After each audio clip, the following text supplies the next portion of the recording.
Tapi pada saat itu Nabi itu mengatakan sebelum akhirnya berpindah ke yang lain, Nabi itu mengatakan, sudah ya Hafsah, saya minta maaf.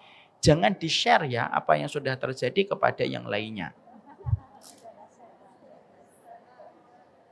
Nah ini, kalau ibu-ibu ketawa itu malah saya khawatir. Jangan-jangan ibu itu pelaku kayak kisah-kisah kayak gini. Maka Nabi mengatakan kepada Ibunda Hafsah, gak usah cerita ya, sudah selesai ya. Gitu. Tapi Ibunda Hafsah tetap perempuan, walaupun beliau merupakan istrinya Nabi di dunia dan istrinya Nabi di surga. Karena semua istrinya Nabi itu istrinya Nabi di dunia dan istrinya Nabi di surga. Pada saat beliau ketika ketemu dengan Aisyah, Ibunda Aisyah, beliau menceritakan kisah itu. Dan ketika kisah itu diceritakan kepada Bunda Aisyah, Nabi itu kecewa kepada Hafsah. Selamat datang di channel Langkah Iman Istiqomah. Jangan lupa like, komen, dan subscribe. Dan semoga kita semua mendapatkan ilmu yang bermanfaat. Amin. Alhamdulillah, tentunya senantiasa kita menata kesyukuran kita kepada Allah atas setiap nikmat yang Allah berikan kepada kita. Nikmatnya bukan berkurang dan nikmatnya tidak ada yang kurang. Tetapi sesungguhnya syukurnya yang kurang ditambah pada perjalanan kehidupan kita. Mungkin Allah tidak memberikan kepada ibu apa yang ibu inginkan, tetapi Allah pasti memberikan kepada ibu apa yang ibu butuhkan.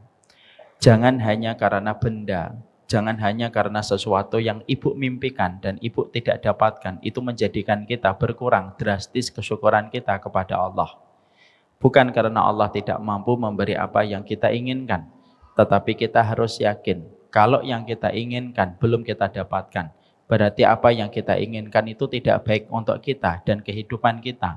Sehingga Allah tidak memberikan itu kepada kita, tetapi Allah memberi apa yang kita butuhkan pada kehidupan kita. Analoginya sederhana. Anak saya ada 8. Anak laki-laki saya rata-rata yang masih kecil suka sekali dengan permen. Mereka itu kalau dikasih permen mungkin sehari bisa habis 10-20 bungkus. Tapi saya tidak memberikan permen itu setiap harinya kepada anak saya. Saya memberikan permen itu kepada anak saya cuma sekali dalam sepekan, itu pun 1 bungkus. Kenapa saya tidak memberi apa yang diinginkan anak saya ketika ingin mendapatkan permen itu sehari 15-30 bungkus? Karena saya tahu kalau anak saya diberikan permen setiap harinya berlebihan, maka anak saya terancam dengan berbagai macam penyakit serius dan salah satunya gagal ginjal. Karena sayang, saya tidak memberi. Karena sayang, keinginannya tidak saya berikan kepadanya. Justru karena sayangnya saya kepada anak saya. Justru ketika saya memberikan kepadanya permen dan setiap dia minta permen, akhirnya saya berikan kepadanya permen. Justru apa yang saya berikan itu merusak kehidupan anak saya. Itulah analogi sederhana. Terkadang ada di antara ibu pengen mendapatkan ini, terkadang di antara ibu pengen mendapatkan rumah, pengen mendapatkan mobil, pengen mendapatkan sesuatu. Tapi terkadang apa yang ibu inginkan belum kita dapatkan dan ibu belum dapatkan, bukan karena Allah tidak mampu.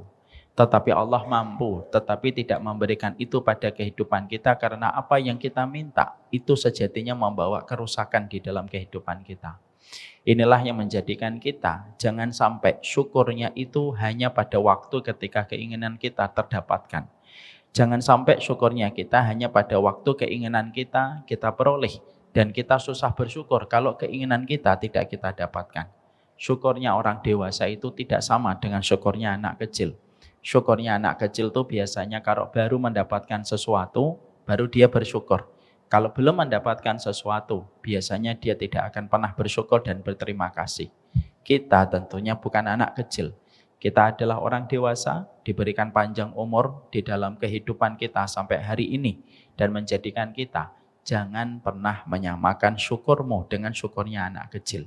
Kalaupun ada yang kita inginkan, belum kita peroleh, sabar, mungkin besok waktunya. Kalau besok belum kita dapatkan, sabar, mungkin tahun depan baru kamu akan dapatkan. Tetapi berikanlah kesyukuran kita dengan segenap keridhaan yang kita berikan kepada Allah. Semakin kita ridho kepada setiap ketetapan dan takaran yang Allah berikan kepada kita, semakin dimudahkan kita mendapatkan keridhaan dari Allah Subhanahu wa Ta'ala. Inilah yang menjadikan kita harus paham tingkat tertinggi pada kehidupan kita itu, yaitu ketika mendapatkan keberkahan, dan keberkahan itu tidak akan kita dapatkan sampai betul-betul kita memberikan kesyukuran dari apapun yang telah kita peroleh dan telah kita dapatkan. Semoga kita menjadi istri yang gampang bersyukur, ngelihat suaminya bersyukur, ngelihat anaknya bersyukur, ngelihat segala sesuatu bersyukur. Kayak Nabi Sulaiman. Nabi Sulaiman itu tidak harus melihat istana baru menjadikan beliau bersyukur. Nabi Sulaiman itu hanya melihat semut, ketika semut itu menyelamatkan diri dari injakan pasukannya, sudah menjadikan Nabi Sulaiman itu bersyukur. Orang yang beriman adalah mereka yang tidak pernah kehabisan alasan untuk bersyukur kepada Allah. Dan bukan bahagia yang menjadikan kita bersyukur, tetapi bersyukurlah, pasti kita dibahagiakan oleh Allah di dalam kehidupan kita. Amin. Semoga kita menjadi orang yang bersyukur. Amin insyaallah. Ibu-ibu dan para ummahat yang semoga Allah rahmati, kita tentunya paham di antara harta yang paling berharga di dalam kehidupan kita, harta yang paling berharga di dalam kehidupan kita itu adalah keluarga. Ini bukan nyanyian lagu Keluarga Cemara ya, tapi memang tidak ada sesuatu yang paling berharga di dalam kehidupan kita kecuali adalah keluarga. Tidak ada takdir terpanjang yang Allah berikan di dalam kehidupan kita kecuali takdir kita di dalam pernikahan ketika membentuk satu muara yang bernama keluarga. Ibu ketika menjadi anak biasanya rentan waktunya dari usia 0 sampai usia 22, 23, 25, 27 ataupun 30. Itu merupakan rentang waktu ketika kita menjadi anak bagi kedua orang tua kita. Tapi perhatikan ketika kita ditakdirkan untuk menikah, Allah mempertemukan kita dengan jodoh kita di dalam kehidupan kita berkeluarga. Terkadang rentan waktunya itu lebih panjang daripada rentang waktu yang kita lewati ketika kita mendapatkan diri kita menjadi anak. Biasanya dari umur 22 sampai 50, dari 22 sampai 60. Dan ternyata waktu yang kita miliki di dalam menikmati keluarga itu lebih panjang daripada waktu yang pernah kita lewati ketika kita menjadi anak. Makanya masalah keluarga itu bukan masalah sepele. Sesebel apapun ibu sama suami hari ini, tapi itulah orang terbaik yang Allah kirimkan pada kehidupan kita. Karena laki-laki yang Allah kirimkan kepada kehidupan ibu merupakan laki-laki yang digoreskan namanya 50.000 tahun sebelum Allah menciptakan langit dan bumi. Mungkin bagi dunia suami ibu itu orang biasa, tapi bagi kehidupan ibu laki-laki itu luar biasa. Karena dialah yang telah menghalalkan kita di hadapan Allah, membentuk satu muara yang bernama keluarga, dan tidak ada memori yang paling kuat yang terbentuk pada kehidupan manusia kecuali memori ketika dia bersama dengan keluarganya. Itu memori yang tidak bisa dihapuskan dengan apapun. Makanya ibu tahu dalam satu riwayat dalam Barok bin Azib itu diterangkan bahwasanya manusia ketika mereka telah wafat, manusia itu akan dibawa ke liang lahatnya, dan ketika dibawa ke liang lahat maka dia akan ditanya oleh malaikat Mungkar dan Nakir. Pertanyaannya simpel, tapi tidak ada yang bisa menjawab pertanyaan ini kecuali orang yang beriman dan diridhai oleh Allah. Man rabbuka, siapa Rabb yang kamu sembah? Wa man nabiyuka, siapa nabi yang kamu ikuti? Dan apa agama yang diutuskan kepada dirimu? Kalau orang ini bisa menjawab satu persatu pertanyaan dari malaikat Mungkar dan Nakir, maka pada saat itu Allah itu berfirman di atas arsy-Nya, Shadaqa abdi, hambaku ini telah benar karena dia telah menjawab 3 pertanyaan itu dengan keimanan. Lalu Allah memberikan perintah kepada malaikat Mungkar dan Nakir, iftahu lahu baban ilal jannah. Bukakan pintu antara kehidupan barzahnya dan kehidupan surganya. Sehingga akhirnya orang itu ketika mampu menjawab pertanyaan malaikat Mungkar dan Nakir, maka dia bisa melihat indahnya surga walaupun dia masih berada di liang lahatnya.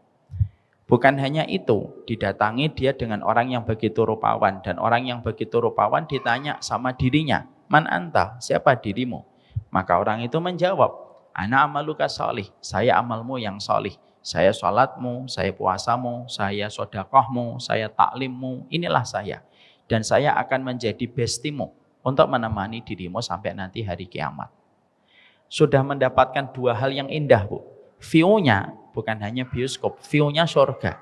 Mendapatkan besti yang cocok kepadanya untuk menunggu hari kiamat itu datang. Tapi ibu tahu, ketika dua perkara besar itu sudah diberikan kepadanya, ibu sadar, penghuni kubur itu akan berteriak. Teriakan pertama di dalam kuburnya. Apa teriakan pertamanya? Bukan mengatakan segerakan kiamat supaya aku lekas menjadi penghuninya. Tidak mengatakan lekas kiamat supaya aku segera berjumpa dengan kenikmatan-kenikmatan yang dijanjikan. Bukan. Tapi teriakannya dikatakan oleh Rasulullah. Teriakan penghuni kubur di dalam kuburnya itu adalah, Ya Rabbi aqimis sa'ah hatta arji ila ahli. Ya Allah, tolong segerakan kiamat supaya aku lekas berjumpa kembali dengan keluargaku. Kalau yang meninggal itu adalah istri, maka dia ingin berjumpa dengan suaminya. Kalau yang meninggal itu suami, maka dia ingin berjumpa dengan istrinya. Kalau yang meninggal itu anak, dia ingin berjumpa dengan bapak dan ibunya. Kalau yang meninggal bapak dan ibunya, dia ingin ketemu dengan anak keturunannya. Untuk memberikan kepada kita makna yang tidak bisa kita nafikan dalam hadis ini. Ternyata memori yang paling baik itu memori baiknya kita bersama dengan keluarga kita. Bahkan guncangan kematian pun tidak akan pernah menghapuskan memori kita bersama dengan keluarga kita. Memori kita ketika pergi ke Bali, memori kita ketika pergi ke Lombok, memori kita ketika punya perusahaan, memori kita ketika punya skincare, itu hilang semuanya.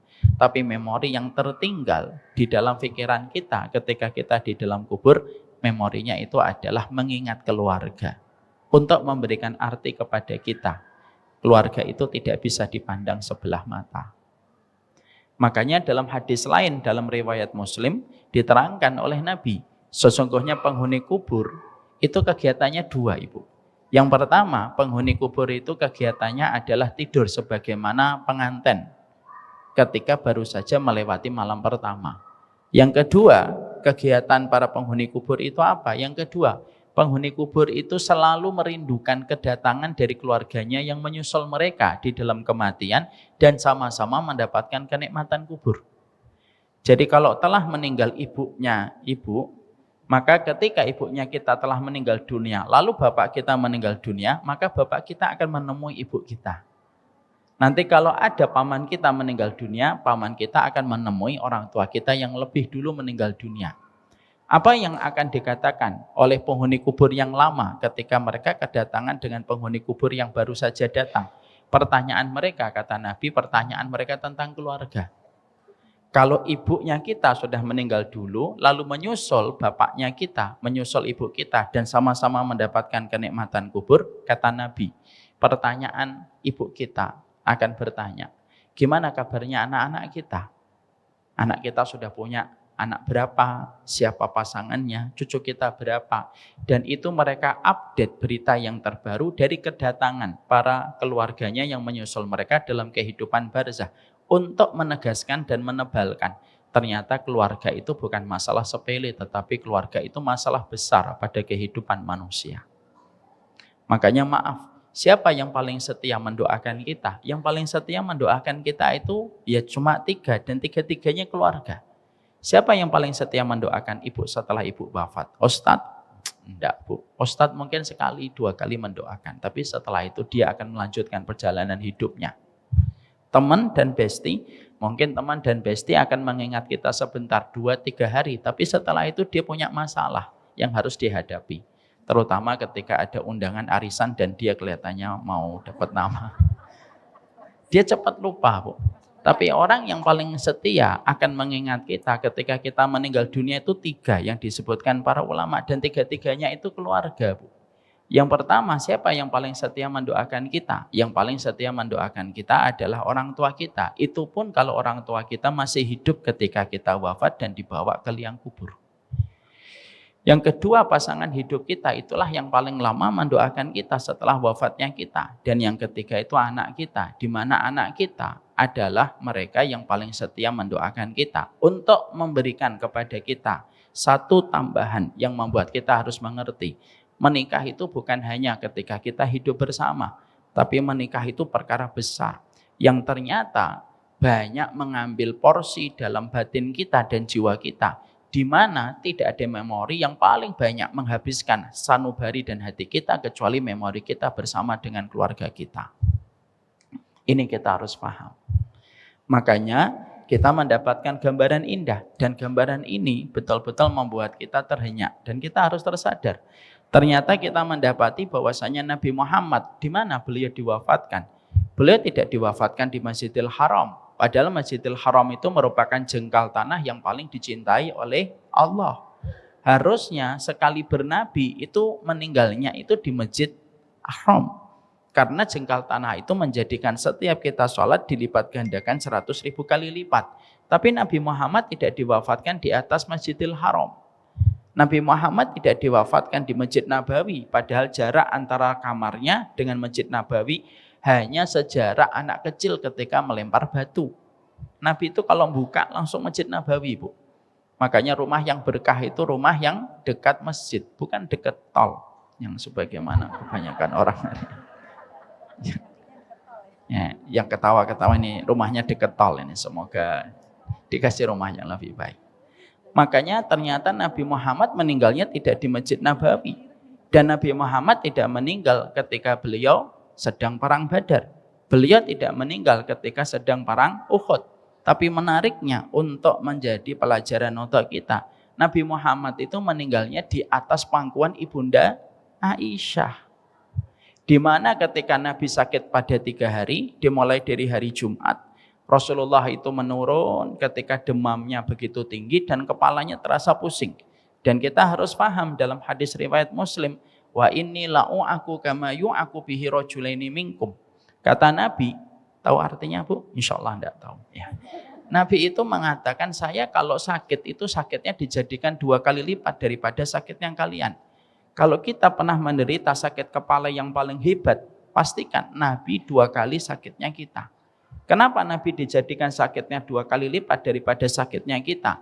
Karena Nabi orang yang paling beriman, di mana tingkat ujiannya paling berat di antara seluruh manusia. Lah Nabi itu sakit dari hari Jumat, Sabtu, Ahad. Dimulai dari hari Jumat, Nabi Muhammad itu sudah tidak kuat untuk mengimami sholat. Makanya beliau memanggil Aisyah, mengatakan sama Aisyah, wahai Aisyah, mur Abu Bakar falyusalli bin nas. Wahai Abu Bakar, perintahkan bapakmu untuk menjadi imam sholat. Pada saat itu Ibunda Aisyah sempat menolak dan mengatakan kepada suaminya Rasulullah Shallallahu Alaihi Wasallam, jangan bapakku ya Rasulullah. Bapakku ini rojulun rokik. Bapakku ini laki-laki lemah kalau sudah membaca Al-Quran. Tidaklah satu ayat yang beliau baca kecuali pasti menangis terseduh-seduh. Nanti kalau jadi imam, tidak selesai-selesai dia membaca surat di dalam imamnya itu. Insya Allah ya Bu. Tidaklah satu ayat membuat beliau menangis. Kalau ibu-ibu kan hebat, Masya Allah. 30 juz, tidak nangis-nangis. Maka pada saat itu, akhirnya Nabi tidak mau menyebutkan nama, kecuali yang disebutkan namanya adalah Abu Bakar. Abu Bakar itu ngimamin sholat dari semenjak Jumat maghrib, dari semenjak Jumat itu Bu, beliau ngimamin sholat sampai Isya, sampai hari Sabtu, sampai hari Ahad. Hari Senin, Rasulullah ketika subuh, Rasulullah membaik. Makanya ketika hari Senin subuh, Rasulullah itu menyibak tirai di kamarnya, karena kamarnya beliau itu langsung berbatasan dengan Masjid Nabawi, dan kamarnya beliau yang sekarang menjadi kuburannya beliau ketika kita ziarah pada waktu umrah. Maka beliau melihat para sahabat itu sudah berdiri di dalam sholat dan sudah diimami. Pada saat itulah Rasulullah membaik dan Rasulullah keluar dari rumahnya Aisyah. Lalu beliau berdiri, lalu Abu Bakar sempat mundur, lalu ditahan oleh Rasulullah. Dan Rasulullah sholat subuh berjamaah bersama Abu Bakar setelah 3 hari tidak sholat berjamaah. Jadi Rasulullah itu meninggal dunia ketika kondisinya beliau itu membaik. Kayak lampu. Lampu itu kalau mau mati, terang dia. Makanya kalau ada ibu-ibu tadi pagi ngomong, saya hari ini sehat banget. Hati-hati. Hati-hati. Bercanda. Maka pada saat itu, Rasulullah Shallallahu Alaihi Wasallam itu mendapati ketika habis sholat subuh, Rasulullah balik, lalu beliau sakitnya semakin berat, dipangku oleh Ibunda Aisyah, semakin berat. Fatimah datang untuk menjenguk Nabi, dan Rasulullah sempat disiwakan oleh Ibunda Aisyah karena beliau melihat Abdurrahman, adiknya Aisyah itu memakai siwak. lalu saat itulah Rasulullah semakin berat, dan Rasulullah pada saat itu melihat ke atas dan Rasulullah mengatakan ila rafiqil a'la, menuju kepada teman dan sahabatku terbaik di tempat yang terbaik. Tangannya Nabi naik ke atas, lalu jatuh, lalu posisi kepala Nabi bergeser dari ke atas menuju ke sebelah kanan. Rasulullah wafat dalam kondisi keningnya itu berkeringat. Di situ kita mendapati bahwasanya Nabi ketika wafat itu di atas pangkuan Aisyah istrinya.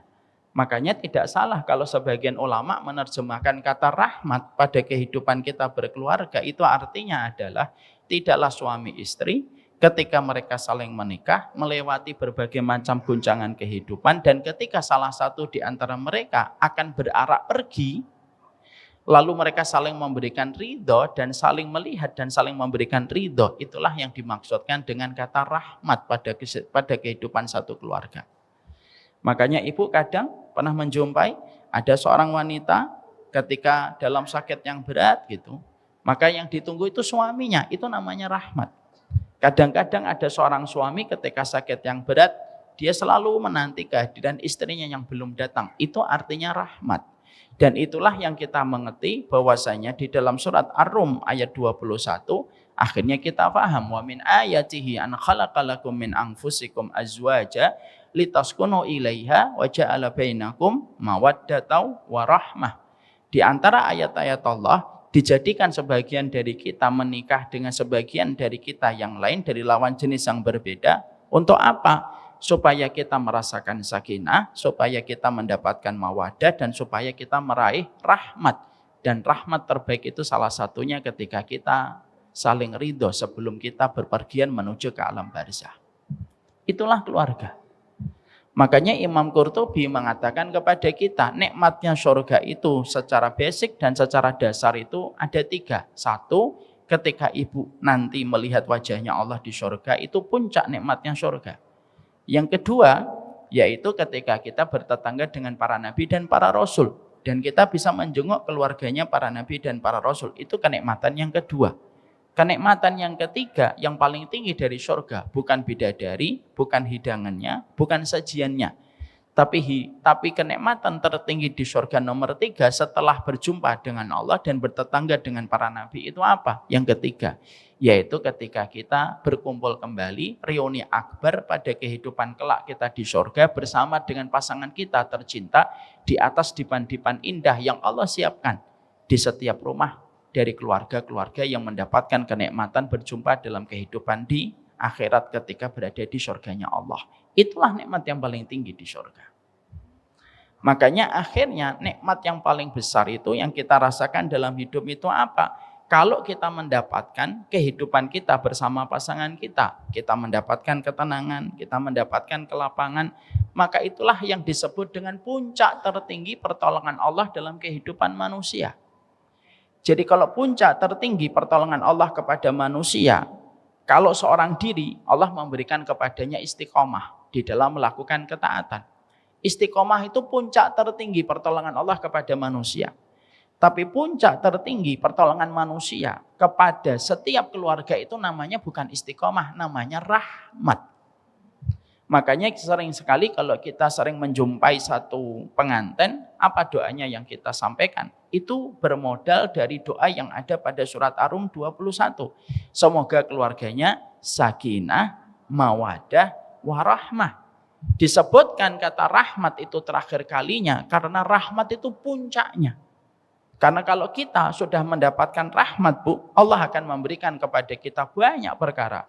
Dari kebaikan akhirat, kita mendapatkan banyak rahmatnya Allah pada kehidupan di akhirat, ya karena ketika kita mendapatkan rahmat pada kehidupan kita berkeluarga.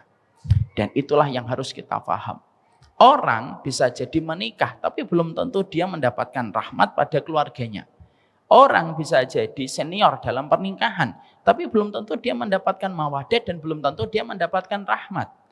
Karena apa? Menikah dengan mawaddah itu beda. Menikah dengan rahmat itu beda. Menikah itu ikhtiarnya, mawaddah itu hasilnya. Menikah itu adalah ikhtiarnya, rahmat itu hasilnya. Makanya Belum tentu setiap orang ketika mereka menikah, belum tentu mereka mendapatkan mawaddah, belum tentu mereka mendapatkan rahmat. Karena apa? Karena kalau kita sudah mendapatkan rahmat, puncak tertinggi dalam ketenangan itu ketika kita mendapatkan rahmat.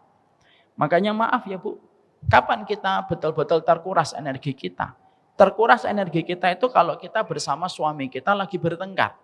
Akhirnya terkuras energi kita. Ya, rumah kita itu tampak indah bukan karena besarnya. Rumah kita itu indah kalau kita sama suami kita itu lagi dalam kondisi tenang. Kita tidak salah, suami tidak salah, dan kita sedang rukun. Suami di dapur, kita datangin. Suami di ruang tengah, nah kita datangin. Suami di depan, kita datangin. Kita temenin dia minum. Bahkan ketika tidur pun kita bareng, supaya kaki kita nempel dengan kaki istri kita. Karena apa? Ketenangan itu ketika kita dan suami kita dalam kondisi tenang. Tapi kapan rumah kita terasa neraka dan tidak terasa nyaman? Ya ketika kita pada kehidupan keluarga kita sedang ada masalah. Ketika suami kita ke depan, kita ke ruang tengah. Ketika suami ke ruang tengah, kita ke dapur. Ketika suami pergi ke dapur, kita ke kamar mandi. Walaupun di kamar mandi tidak ngapa-ngapain. Dan ketika tidur kita menghadap ke barat, dia menghadap ke timur. Dan terkadang suasananya itu menjadi tidak nyaman. Kapan tidak nyaman dalam kehidupan kita ketika memiliki rumah? Ketika kita sedang bertengkar dengan pasangan kita. Untuk menunjukkan kepada kita puncak ketenangan ketika kita mendapatkan rahmat dan puncak keterpurukan ketika kita tidak mendapatkan rahmat pada kehidupan kita berkeluarga. Ibu, setelah ibu tahu bahwasanya rahmat itu merupakan bentuk tertinggi pertolongan Allah kepada keluarga kita, maka tidak ada yang paling kita takuti dalam kita berkeluarga kecuali satu, Bu. Apa itu? Yang paling kita takutkan dalam kehidupan kita berkeluarga itu yang disebut dengan fitnah. Itu yang paling kita takutkan. Karena fitnah itu merupakan musuh terbesar dalam kehidupan kita berkeluarga. Fitnah itu tidak selalu berarti perempuan lain selain diri kita, dan yang namanya fitnah itu tidak selalu ada laki-laki lain selain suami kita.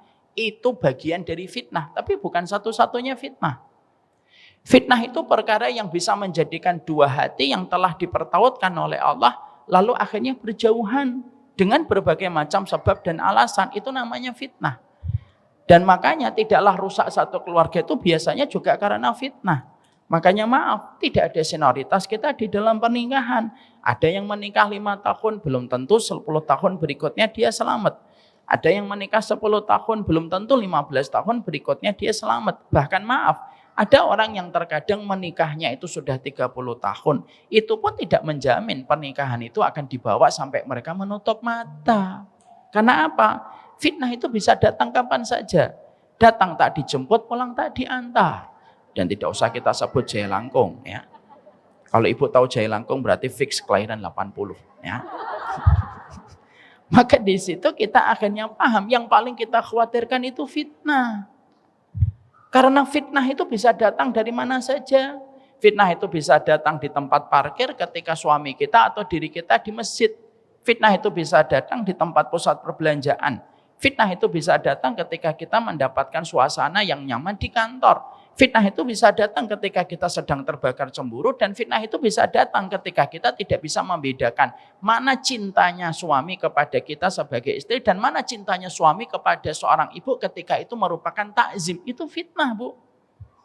Jadi jangan sampai kita mengatakan oh fitnah itu selalu perempuan lain, yaitu apa namanya sekarang? Pelakor. Ya. Fitnah itu tidak selalu harus pelakor. Pelakor itu ragam dari fitnah. Pebinor, benar ya pebinor ya? Ya, pebinor. Pebinor itu bukan satu-satunya fitnah, tapi dia ragam dalam fitnah. Karena pecahnya satu keluarga itu bukan hanya karena perempuan, dan pecahnya satu keluarga bukan hanya karena laki-laki.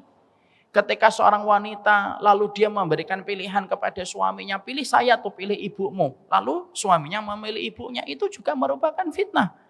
Ketika seseorang terbakar cemburu dan tidak bisa manajemen cemburunya dan akhirnya cenderung membabi buta ketika membenci, itu pun fitnah. Dan kita khawatir bahwasanya fitnah itu bisa terjadi pada kehidupan kita dan keluarga yang kita cintai.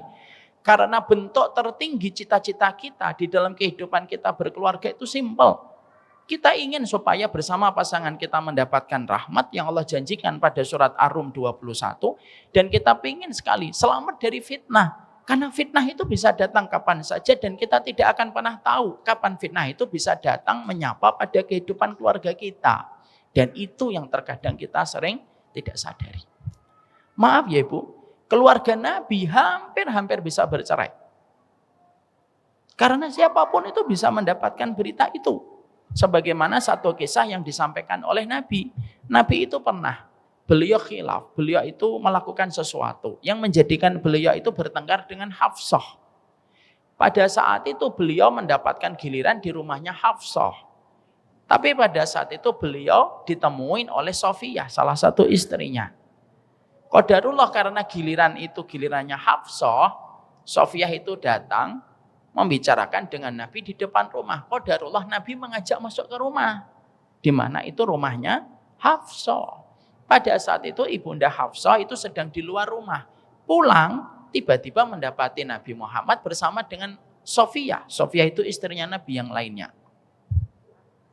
Hafsah itu cemburu, marah Bu. Tapi pada saat itu diredam oleh Nabi Muhammad SAW dan Nabi Muhammad sudah menyatakan meminta maaf terhadap apa yang membuat Hafsah itu cemburu. Sebenarnya sudah selesai. Tapi pada saat itu Nabi itu mengatakan sebelum akhirnya berpindah ke yang lain, Nabi itu mengatakan sudah ya Hafsah, saya minta maaf. Jangan di-share ya apa yang sudah terjadi kepada yang lainnya. Nah ini, kalau ibu-ibu ketawa itu malah saya khawatir. Jangan-jangan ibu itu pelaku kayak kisah-kisah kayak gini. Maka Nabi mengatakan kepada Ibunda Hafsah, gak usah cerita ya, sudah selesai ya. Gitu.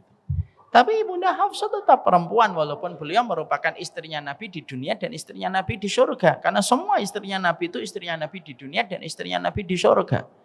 Pada saat beliau ketika ketemu dengan Aisyah, Ibunda Aisyah, beliau menceritakan kisah itu. Dan ketika kisah itu diceritakan kepada Bunda Aisyah, Nabi itu kecewa kepada Hafsah. Dan hampir-hampir Nabi itu menceraikan Hafsah. Dan ibu tahu siapa yang menenangkan dan akhirnya menurunkan petunjuk kepada Nabi Muhammad? Allah, Bu. Allah turunkan itu Allah turunkan itu malaikat Jibril. Malaikat Jibril berjumpa dengan Nabi Muhammad dan mengatakan kepada Nabi Muhammad supaya Nabi Muhammad kembali kepada Hafsah. Lalu malaikat Jibril itu berkata, "Irji'i ila Hafsah, fa innaha zaujatuki fil jannah. Fa innaha sawwamah wa qawwamah." Maka saat itu malaikat Jibril berkata, "Ya Rasulullah, Allah memerintahkan engkau supaya kembali kepada Hafsah. Sesungguhnya Hafsah istrimu di dunia, istrimu di surga. Dan sesungguhnya Hafsah itu tidak layak diceraikan. Kenapa? Sawwamah wa qawwamah. Karena sesungguhnya Hafsah itu adalah orang yang paling banyak puasanya dan paling banyak sholat tahajudnya." Karena inilah akhirnya Nabi tidak mengurungkan, akhirnya Nabi mengurungkan niatnya untuk menceraikan Hafsah. Tapi dari pelajaran riwayat ini akhirnya kita paham Bu. Yang kita mengerti sampai setingkat keluarga Nabi pun tidak pernah lepas dari satu turbulens dan kondisi ketika terjadi gonjang-ganjing dalam kehidupan keluarga beliau. Itu memberikan arti kepada kita bahwasanya ternyata dalam kehidupan kita berkeluarga itu tidak ada yang paling penting kecuali adalah bagaimana supaya keluarga kita tidak mendapatkan fitnah. Dan fitnah itu tidak bisa kita atur sesuai dengan apa yang kita mau Bu. Karena kita tidak pernah tahu kapan fitnah itu bisa datang. Kita menjaga di kantor, kadang munculnya di handphone. Kita menjaga di handphone, kadang bisa munculnya di tempat masjid. Kadang kita menjaga di masjid, kadang fitnah itu bisa datang di tempat circle hobinya. Kadang kita menjaga circle hobinya, kadang-kadang fitnah itu bisa muncul di tempat dia belajar kajian. Artinya itu yang paling kita khawatirkan. Kalau kita akhirnya paham tidak ada musuh terbesar pada kehidupan kita ketika berkeluarga kecuali fitnah, itu yang paling besar yang menjadi musuh kita bersama dalam kehidupan kita berkeluarga. Maka yang kita khawatirkan bukan kapan fitnah itu datang. Tapi yang kita khawatirkan kalau kita tidak tahu apa sih yang harus kita lakukan untuk menghangatkan keluarga kita. Supaya ketika keluarga kita tahu apa yang harus dilakukan, setidaknya keluarga kita diselamatkan dari fitnah ketika kita memiliki imunitas di dalam keluarga kita. Jadi yang butuh imunitas itu bukan hanya tubuh kita, tapi keluarga kita ini butuh imunitas. Karena ketika fitnah itu datangnya sebagaimana gelombang air yang tidak ada satu rumah kecuali air itu bisa memasuki setiap rumah, dan kita khawatir fitnah itu bisa datang di mana dan dari siapa saja, maka yang kita lakukan bukan kita meminta kepada Allah memberitahukan kapan fitnah itu datang, karena itu tidak mungkin terjadi. Yang kita lakukan cuma satu, tingkatkan imunitas tubuhmu, tingkatkan imunitas keluargamu untuk mendapatkan rahmat. Kalau rahmat pada keluargamu lebih besar daripada fitnah, tidak akan membahayakan. Setiap fitnah yang datang, selama imunitas keluarga kita betul-betul terjaga. Itulah yang menjadikan kita harus paham. Makanya pada kesempatan hari ini kita belajar bareng. Apa sih perkara yang bisa menghangatkan kembali, bisa menghadirkan imunitas pada tubuh kita dan keluarga kita, supaya ketika fitnah itu datang menyapa, tidak merusak kehidupan kita bersama keluarga yang kita cintai. Maaf ya Ibu, analoginya gampang. COVID, kenapa ada yang meninggal, ada yang bertahan? Itu pertama karena takdir Allah. Yang kedua, kenapa orang ketika COVID ada yang bertahan, ada yang meninggal? Karena sesungguhnya yang bertahan itu selain karena takdirnya Allah, karena dia imunitas tubuhnya baik ketika terserang sama COVID. Pada saat itu COVID itu kayak fitnah, Bu. Virusnya tidak bisa ditebak. Kadang bisa muncul dari paket, kadang bisa muncul dari piring, kadang bisa muncul dari interaksi, kadang bisa muncul dari pegangan tangga. Kita tidak pernah tahu pada saat itu, karena COVID itu tidak bisa dilihat oleh kasat mata. Sama, fitnah itu kayak virus COVID yang bisa menimpa pada kehidupan keluarga kita. Sehingga ketika kita paham bahwasanya fitnah itu merupakan musuh pada keluarga kita, dan kedudukan fitnah itu sebagaimana virus COVID, maka yang kita lakukan, yuk kita belajar caranya kita menjaga keluarga kita dengan imunitas yang kita tambahkan supaya kita menjemput rahmat.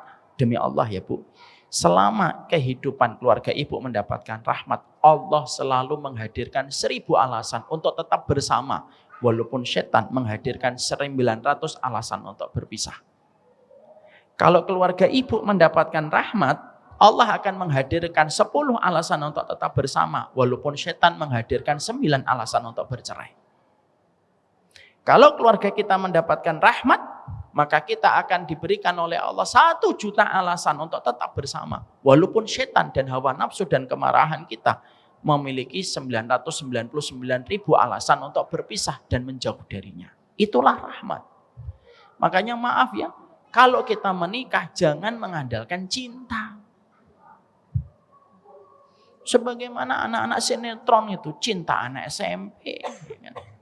Cinta itu tidak bisa nyelesain masalah, Bu. Makanya kalau saya melihat sinetron gitu, cinta menyelesaikan masalah, tidak bisa. Berapa banyak orang yang saling mencintai, mereka saling melukai dan tidak bisa berjumpa dan tidak bisa bertemu. Yang satu di timur, yang satu di barat, saling sama-sama mencintai tapi tidak bisa berjumpa dalam satu ikatan yang halal.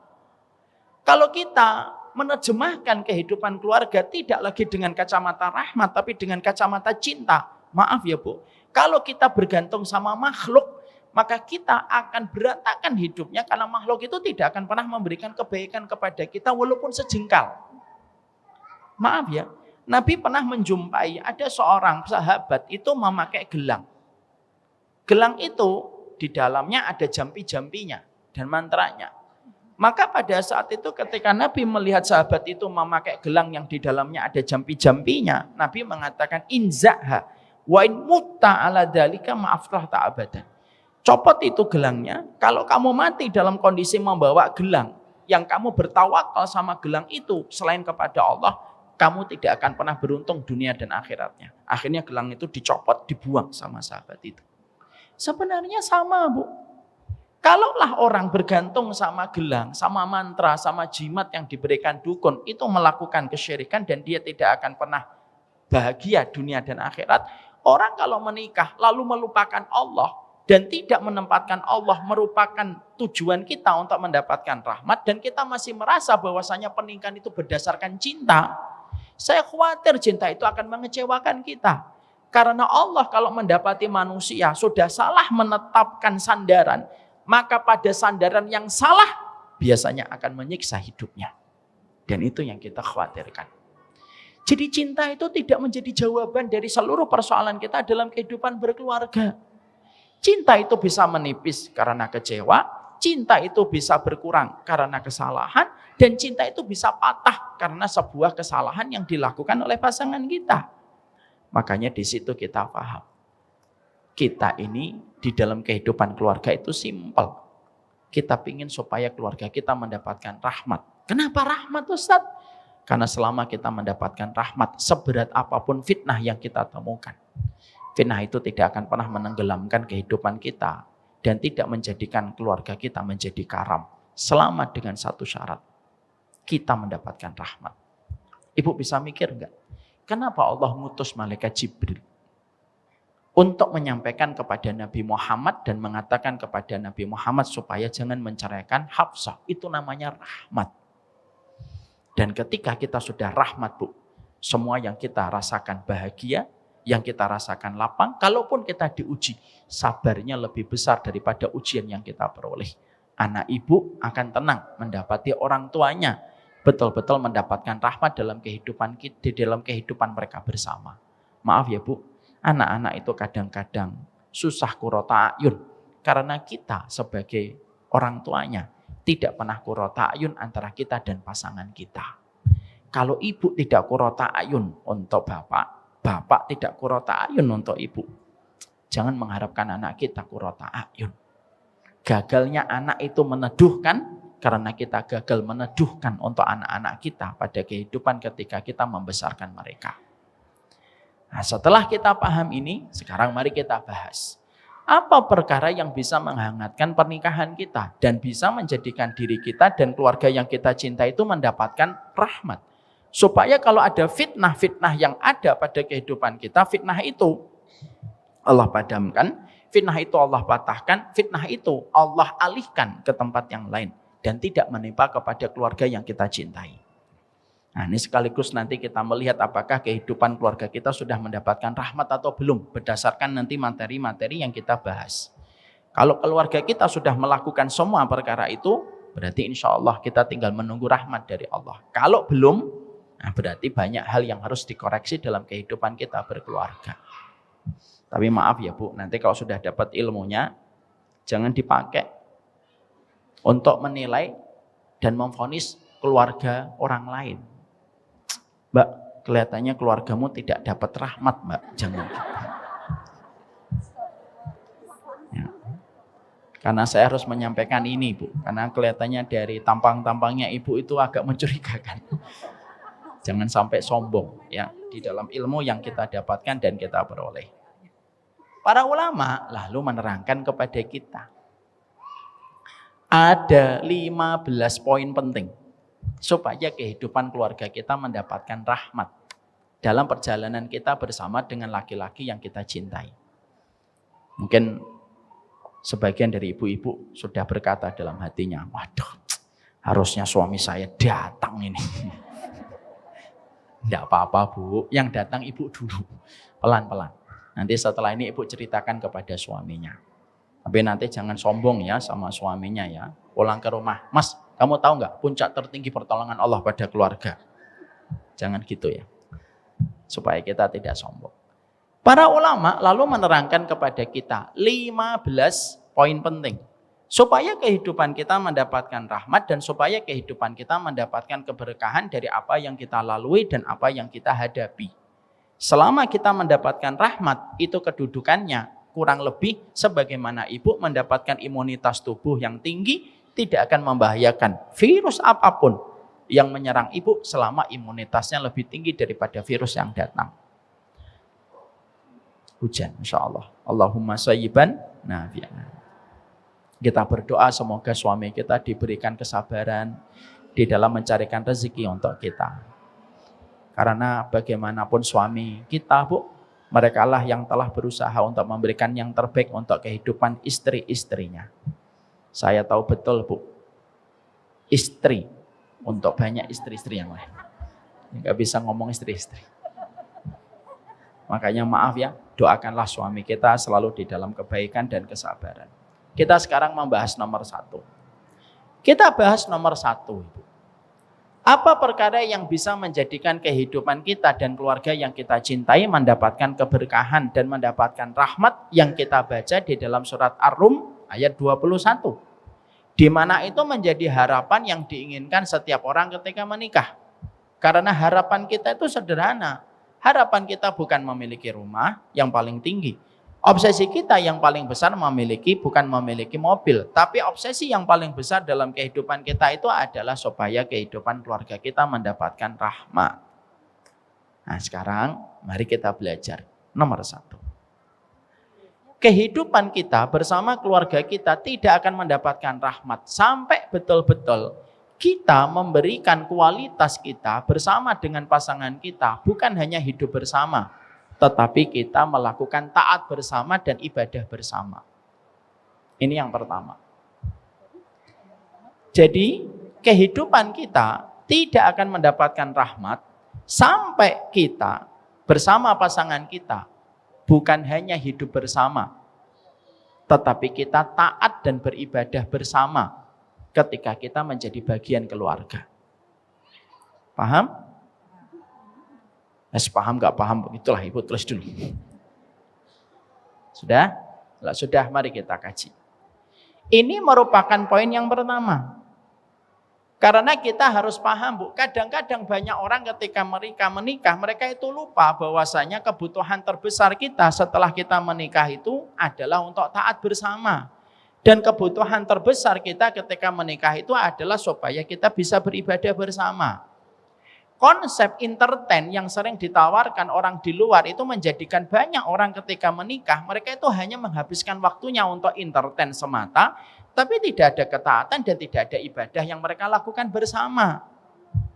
Ketiadaan di dalam taat dan ketiadaan dalam ibadah, itu yang menjadikan akhirnya keluarga itu tidak akan pernah dikenali oleh Allah, sebagaimana mereka tidak pernah mengenali Allah ketika mereka itu hidup bersama, ketika Allah yang telah menakdirkan mereka itu menjadi suami istri. Makanya maaf ya Bu, kenapa Allah itu sampaikan di dalam Al-Quran itu kata mawaddah dan Allah tidak menyampaikan kata mahabbah? Ibu tahu nggak bedanya mahabbah dengan mawaddah? Mahabbah itu cinta, Bu.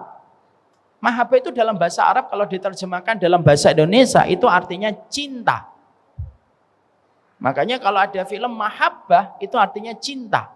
Makanya kan sering kan biasanya ada ibu-ibu ketika lagi kasmaran sama suaminya, kontak suaminya dinamakan hobi, ya kan?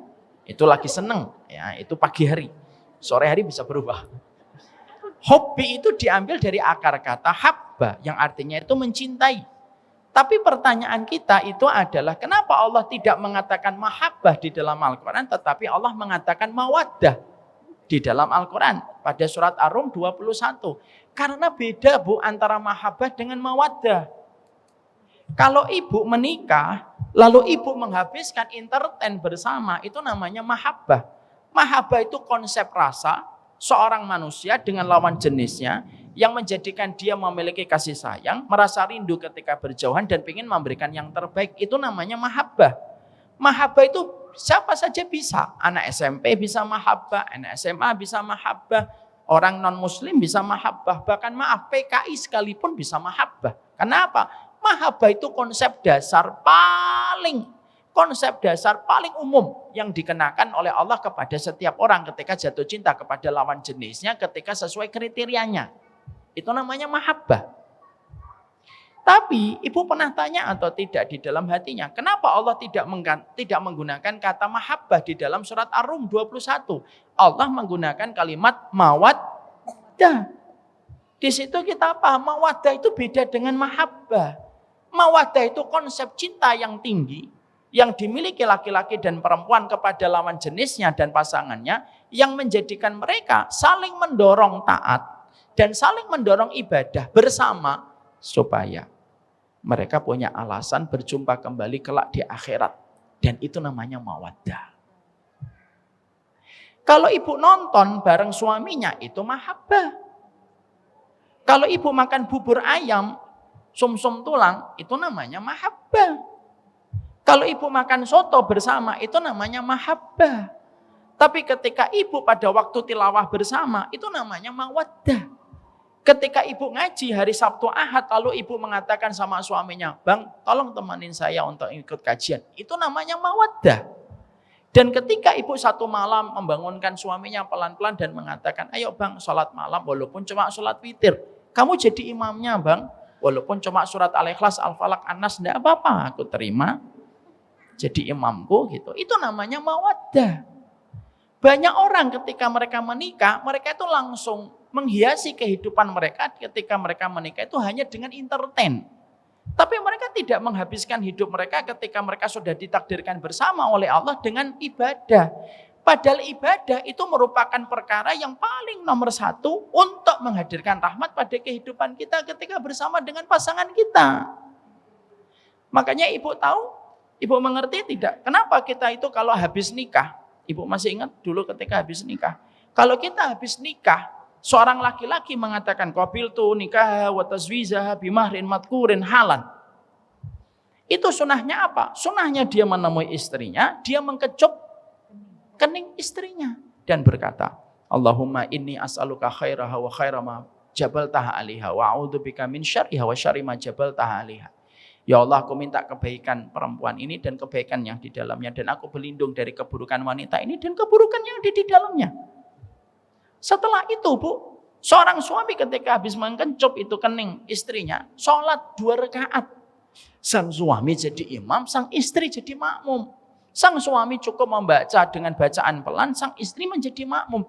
Kenapa ada sholat sunnah 2 rakaat setelah kita akad ijab kabul? Ini kelihatannya ibu-ibu dulu kelihatannya nggak sholat ya. Kok kelihatannya asing banget gitu. Nggak usah ngomong bener-bener, memang bener.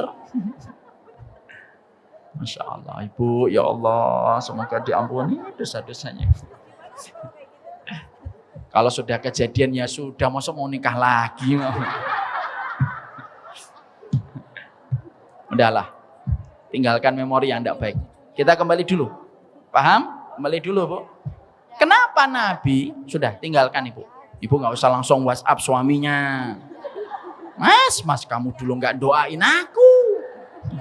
Ngajak sholat juga enggak. Macam apa kamu ini jadi laki-lakiku katanya. Maka suaminya jawab, makanya aku kayak gitu, makanya dapatnya kamu katanya. Ini bercanda. Sudah, cukup. Kita kembali ya ke tema ya. Kenapa di dalam sunnah itu ada syariat untuk sholat 2 rakaat setelah ijab kabul? Kata Imam Nawawi, supaya ketika kita ada sholat, ketika baru saja menikah, itu supaya seorang istri itu melihat tidak ada pemandangan yang paling baik kecuali dia melihat suaminya akan membimbing dia dalam urusan dunia dan urusan akhirat. Dan tidak ada view yang paling indah kecuali menyaksikan suaminya itu di atas sajadah. Selain dari itu, kenapa dia sholat pertama kali bersama suaminya untuk menjadi makmum? Untuk memberi pelajaran, dia harus taat kepada suaminya sebagaimana dia taat mengikuti gerakan suaminya di dalam sholat. Kenapa suami itu menjadi imam ketika pertama kali dia baru menikah setelah mengucapkan ijab kabul? Supaya seorang laki-laki itu tahu tidak ada hal yang paling indah yang dilihat dari istrinya kecuali istrinya itu menjadi makmum. Disitulah kita akhirnya paham. Kenapa baru saja menikah langsung ada syariat untuk melakukan ibadah supaya kita paham kehidupan keluarga orang yang beriman ketika mereka takut sekali dengan fitnah, tidak ada yang bisa menyelamatkan kita dari fitnah kecuali satu, kebersamaan kita dalam taat. Makanya tidaklah Hafsah itu sampai diselamatkan oleh Allah dan sampai Allah memerintahkan Nabi Muhammad untuk kembali kepada Hafsah kecuali alasan yang disebutkan oleh Allah kepada ibunda kepada Rasulullah itu apa? Fa innaha sawwamah wa qawwamah. Sesungguhnya istrimu ini wahai Muhammad ahli puasa dan ahli tahajud. Jadi ibadah di dalam kita taat itu bukan perkara kecil tetapi perkara besar. Ibu memiliki sifat yang berbeda dengan suami. Ibu itu perasaannya panjang, pendek akalnya dan logikanya. Suami kita panjang logikanya, pendek perasaannya. Makanya maaf ya, jangan suka ngomong dasar laki-laki tidak punya perasaan. Punya bu, cuma nggak panjang. Cuma tidak panjang. Maka ketika kita berangkat dari titik perbedaan itu banyak, baru penciptaannya beda, hatinya beda, cara memahami matanya beda ketika melihat, belum pendidikan. Matanya laki-laki dan perempuan aja beda, Bu. Perempuan ketika melihat itu lebar. Kalau laki-laki memanjang. Jadi kalau suami ibu ketika mencari barang tidak ketemu, tidak usah dibully. Saya itu kadang-kadang kalau nyari barang itu saya ngomong sama diri saya, harus ketemu gitu. Karena saya itu kadang-kadang itu dengar komentarnya itu, bibi di sini. Kadang-kadang saya lihat rak 2, saya sudah sisir berapa kali nggak ada. Loh, sekalinya istri saya datang, lah itu. Ya karena matanya beda. Karena kita diciptakan latar belakang beda, penciptaan beda, sampai organ yang ada pada diri kita berbeda. Sampai Allah jadikan ibu siklus, Allah tidak jadikan laki-laki siklus, Bu. Kenapa Allah jadikan perempuan itu siklus? Kata Imam Ahmad, karena wanita itu butuh istirahat. Kenapa laki-laki itu mereka tidak ada siklus? Karena laki-laki itu memang disetting dari penciptaannya itu memang mereka siap berkorban untuk ibunya, orang tuanya, dan istri anaknya. Semua perbedaan ini, kalau kita tidak mengandalkan Allah untuk kita hadirkan dalam taat, maka perbedaan ini akan menjadi api dalam sekan dan menjadi gemericik api yang bisa membakar semua kebersamaan di dalam kehidupan keluarga kita. Jangan dipandang remeh untuk taat, tapi itulah mawaddah. Makanya ketika suaminya ibu mengatakan, kamu nggak kajian, itu namanya mawaddah. Ketika suami kita mengatakan, kamu nggak pakai hijab, itu namanya mawaddah. Perkara kecil tapi bisa mempengaruhi bagaimana kehidupan keluarga kita di masa mendatang. Kalau suami kita mengatakan, ayo jangan sampai pakai cadar, lupa pakai jilbab, gitu kan misalkan. Pakai cadar, jilbabnya ketinggalan.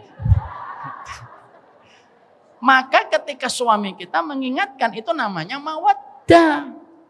Maka sesungguhnya kehidupan mawaddah itulah yang menjadikan kita pertama kali, kalau orang semakin meningkatkan ketaatan bersama dan taat bersama, maka itulah yang menjadi alasan bagi Allah hadir dalam pernikahan mereka, dan ketika ada masalah Allah yang menyembuhkan. Kalau cintanya berkurang Allah menambahkan, kalau cintanya datang penyakit Allah yang menyembuhkan, kalau cintanya menipis Allah yang menebalkan. Kenapa? Yang menggenggam hati kita itu bukan kita dan pasangan kita. Yang menggenggam hati kita itu Allah, Bu. Makanya mawaddah itu penting. Ustadz, mana dalilnya mawaddah itu penting dalam kehidupan kita berkeluarga? Oke, saya sampaikan sebuah dalil umum. Nanti sebelumnya saya akan sampaikan dalil umum juga. Kita pernah mendengar kisahnya Nabi Sulaiman, Ibu. Nabi Sulaiman itu memiliki istri. Istrinya beliau ada 100. Nggak usah komen.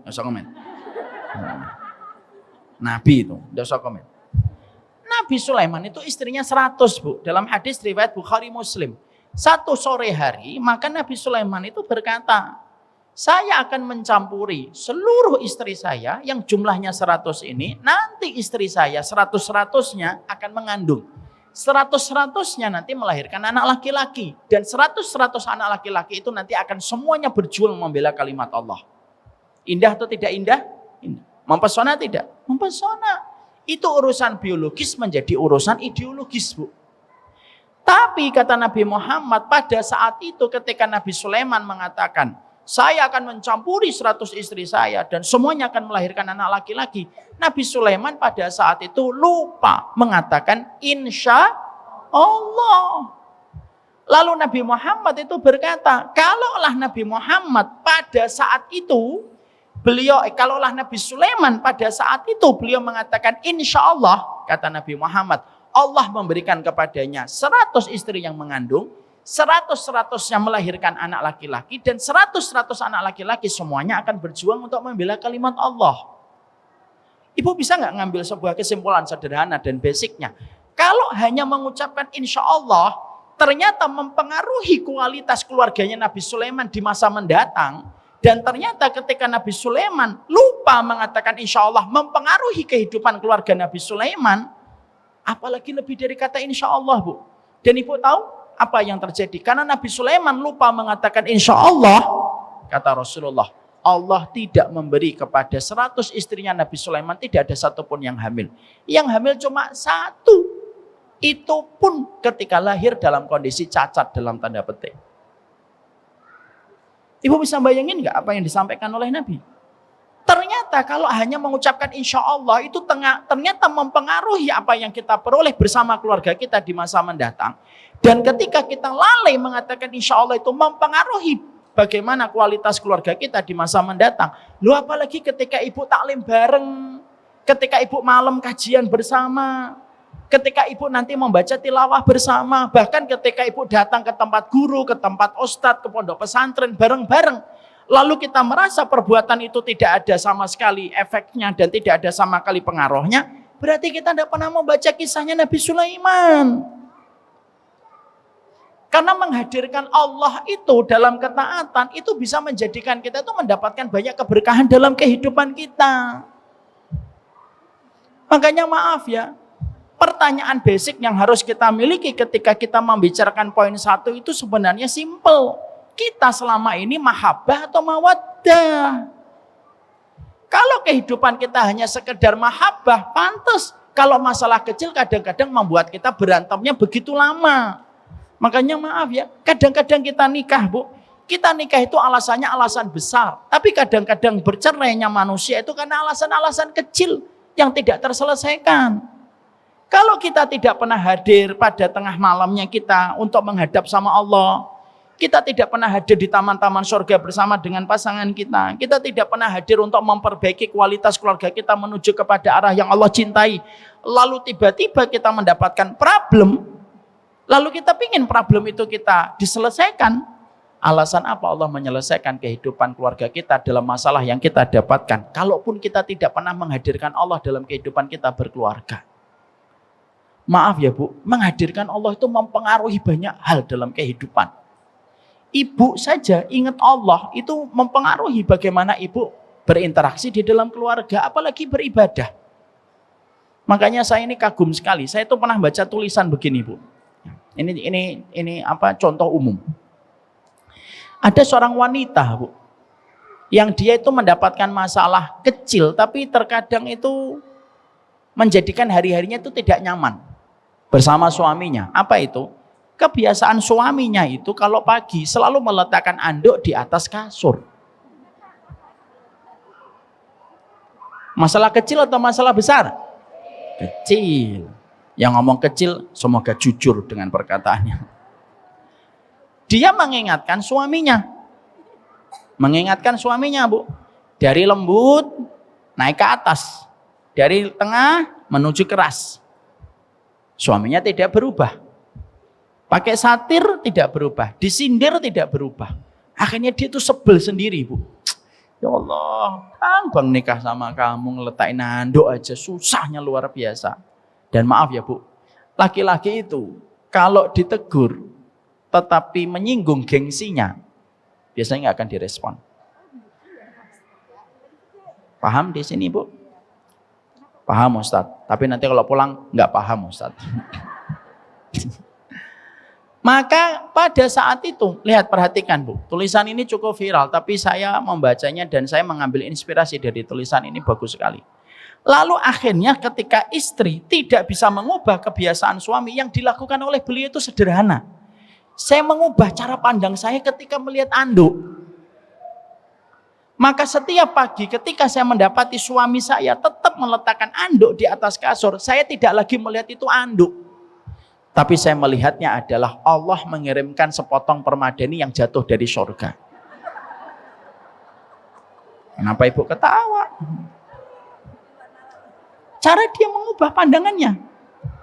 Akhirnya setelah dia mengubah cara dia memandang anduk, anduknya tetap anduk. Tapi cara dia mengubahnya itu dikembalikan sama Allah. Ketika dia mengubah cara pandang dia ketika dia melihat anduk itu, setiap paginya dia meletakkan anduk itu senang. Kenapa? Inilah sepotong permadani yang jatuh dari surga. Sehingga setiap pagi ketika mendapatkan anduk, maka dia tidak pernah merasa sedih, tapi justru merasa gembira. Meletakkan kembali anduknya, meletakkan itu permadani di atas surga itu di atas jemuran. Walaupun kita pikir, permadani surga kok di atas jemuran. Tapi cara dia memandang itu tuh simple. Sampai akhirnya Bu, ketika dia mengubah cara pandangnya dia kepada anduk itu, Masya Allah, sang suami itu lama-lama terpengaruh dan kagum. Kenapa ya istri saya tidak pernah marah-marah lagi masalah anduk? Loh, ini kisah nyata. Dia meletakkan anduk lagi, istrinya nggak marah, istrinya selalu senyum, sehingga suaminya tuh mikir, loh istri saya ini kalau pagi senyum-senyum ini kenapa? Gitu. Sampai akhirnya sang suami tersentuh, dan akhirnya setelah itu sang suami meletakkan anduk di atas jemuran. Ketika sang istri tidak lagi melihat anduk di atas kasur, istrinya sedih. Tidak ada lagi potongan permadani di atas surga. Dan akhirnya dia bisa ketawa, menceritakan masalah itu kepada suaminya. Suaminya tertawa, suaminya minta maaf, dan akhirnya baik. Apa yang saya ambil? Sebuah pelajaran, Bu. Hanya melihat satu benda lalu dikembalikan kepada Allah itu sudah mempengaruhi kualitas kita dalam kita berkeluarga. Kalau mengatakan insya Allah mempengaruhi keluarganya Nabi Sulaiman, kalau hanyalah ketika seorang wanita melihat anduk lalu mengembalikan itu adalah kiriman Allah, sepotong permadani dari surga, itu bisa menjadikan makna itu bisa berbeda, maka itulah kehidupan keluarga kita. Kalau keluarga kita jarang mendapatkan keberkahan, pertengkaran yang tidak pernah selesai, dan kadang-kadang kita tertawa, pertengkaran kita itu hanya masalah sepele. Itu bisa jadi pertengkaran itu hadir bukan karena Allah yang jahat sama kita, tapi bisa jadi pertengkaran itu hadir di antara keluarga kita karena kita tidak pernah punya alasan untuk menghadirkan Allah di dalam kita menikah supaya kita bisa taat bersama dan ibadah bersama. Ada kisah yang kedua, Bu. Saya punya keluarga, Bu. Kajian jamaah sudah lama, sudah saya anggap saya sebagai keluarga. Saya manggilnya Umi. Maka beliau itu punya suami, Bu. Orangnya sudah 70 tahun, masih sehat betul. Sehat betul beliau itu. Ada kebiasaan suaminya, Bu. Suaminya itu setiap Jumat, Sabtu, Ahad tidak pernah pulang, Bu. Dan itu sudah terjadi semenjak umur 35 atau 40 tahun. Maka saya itu pernah bertanya, loh Abah itu nggak pulang Mi kalau hari Jumat, Sabtu, Ahad? Enggak Ustaz, tidak pulang dia. Kemana? Enggak tahu saya. Itu urusan dia dengan Allah. Sehingga akhirnya saya menjumpai Umi ini, yang saya anggap Umi ini, orangnya itu tenang, damai. Karena bagi dia itu mengatakan sama saya, gini loh Ustaz, saya itu melihat suami saya itu adalah miliknya Allah. Kalau datang, saya hormati, saya berikan kasih sayang, saya penuhi kewajiban saya, ketika dia memenuhi kewajiban dan hak saya, maka itu selesai. Kalau dia sudah membuka pintu rumah dan keluar, saya serahkan dia sama Allah. Apa yang dia perbuat, Allah yang melihat. Apapun yang dia perbuat, dia harus bertanggungjawabkan kepada Allah. Makanya saya tenang. Masya Allah ya Bu. Makanya beliau sampai 70 tahun lebih dalam kondisi masih sehat, Bu. Dan saya tuh pernah mencoba untuk ngomong sama beliau gitu. Umi nggak curiga kalau Abah mungkin punya keluarga lain. Kalaupun punya keluarga lain itu urusan dia dengan Allah. Yang terpenting ketika pulang ke rumah beliau melakukan kewajiban, ngajak anak untuk taat, ngajak anak ibadah, memberikan rezeki, memberikan nafkah kepada Umi. Maaf ya Bu, kasus ini mungkin tidak semua orang memiliki perspektif yang sama. Saya tidak memaksakan ibu kayak gitu. Nanti jangan sampai pulang sana, Mas pergi Jumat, Sabtu, Ahad. Enggak kayak gitu. Perspektif setiap orang beda-beda. Tapi yang pengen saya ambil menjadi pelajaran dari dialog saya bersama beliau itu apa? Ternyata beliau ketika melihat suaminya lalu dikembalikan bahwasanya suaminya itu miliknya Allah dan bukan miliknya beliau.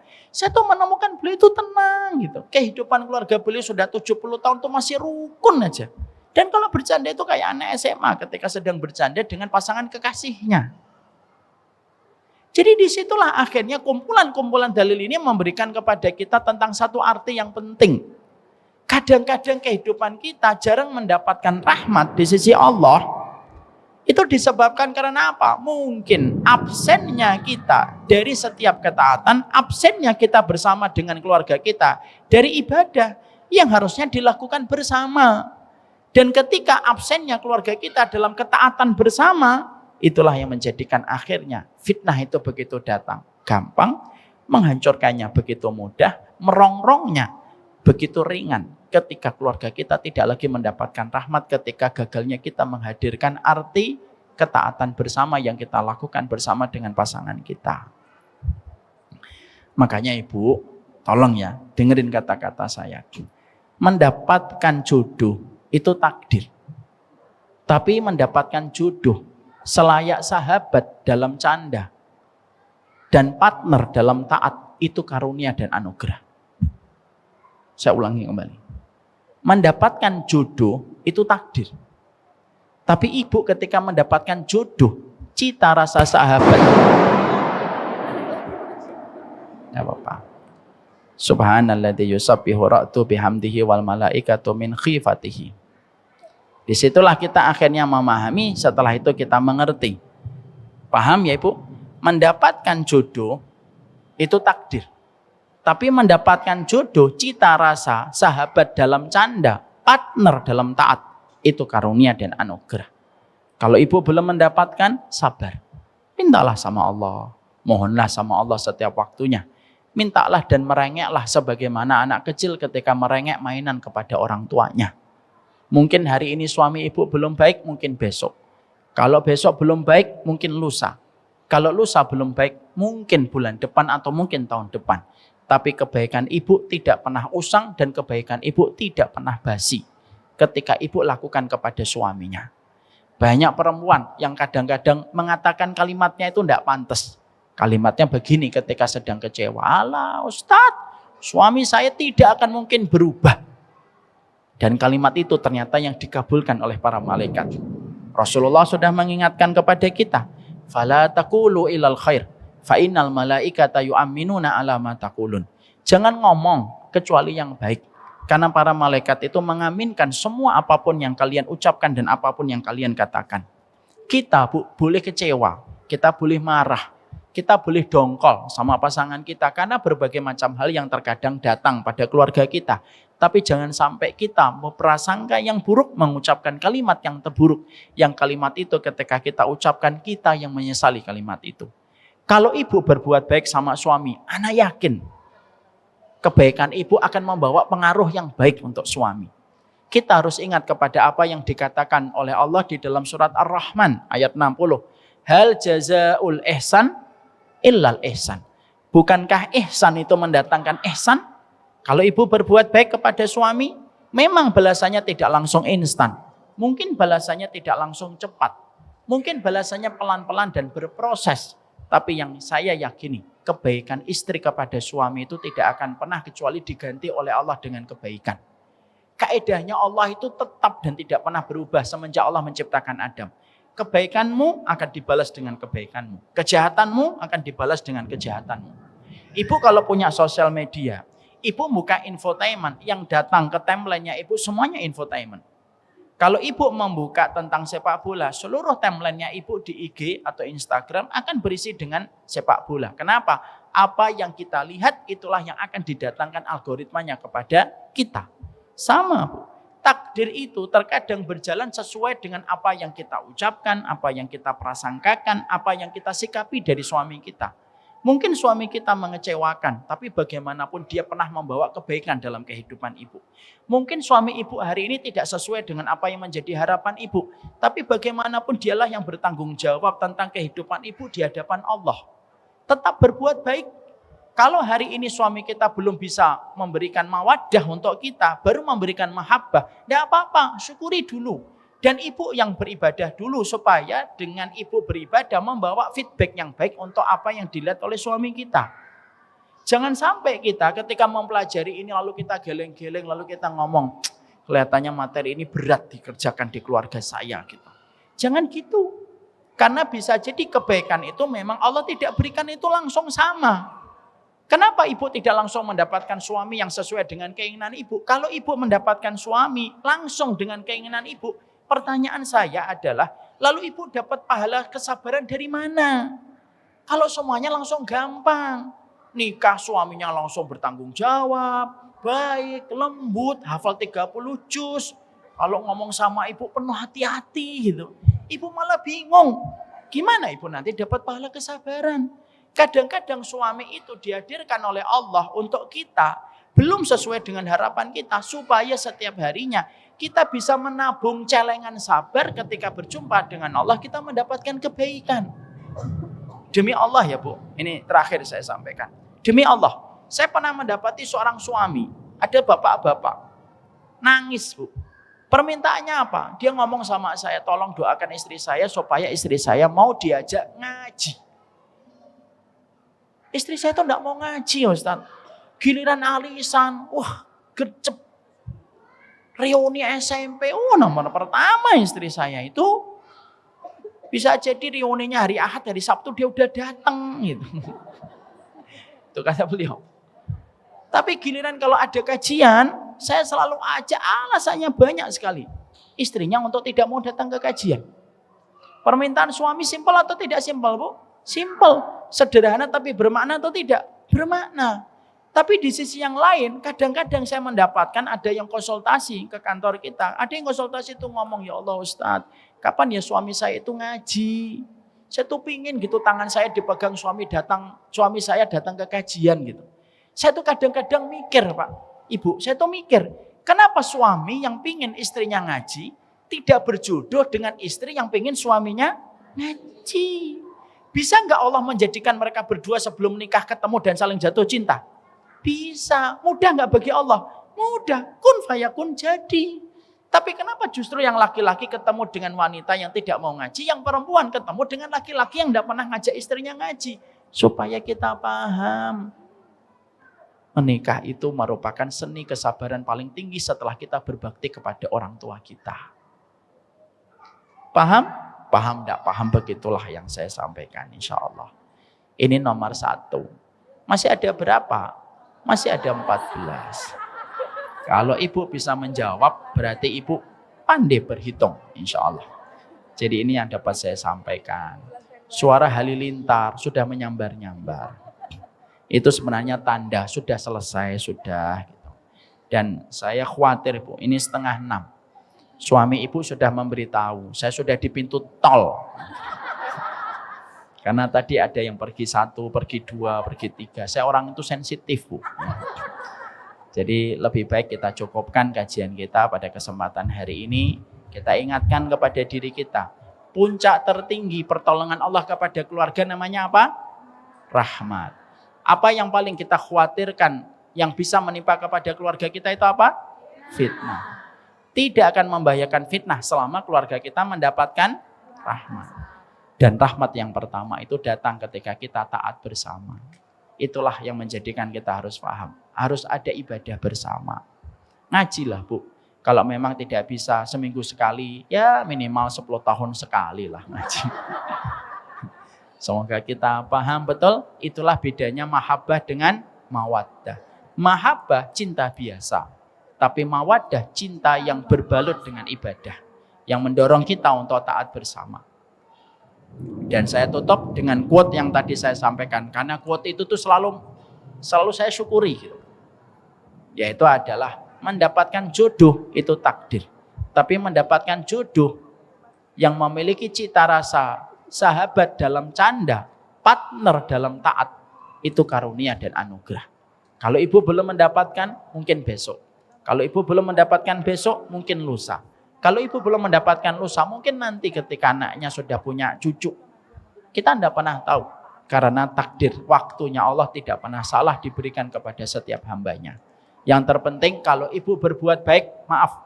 Jangan pernah mikir dan jangan pernah punya kesimpulan. Suami saya tidak akan pernah berubah. Jangan gitu. Orang yang berprasangka buruk kepada hambanya Allah itu setan. Jangan menjadi setan dalam bentuk sebagai seorang istri kepada suaminya.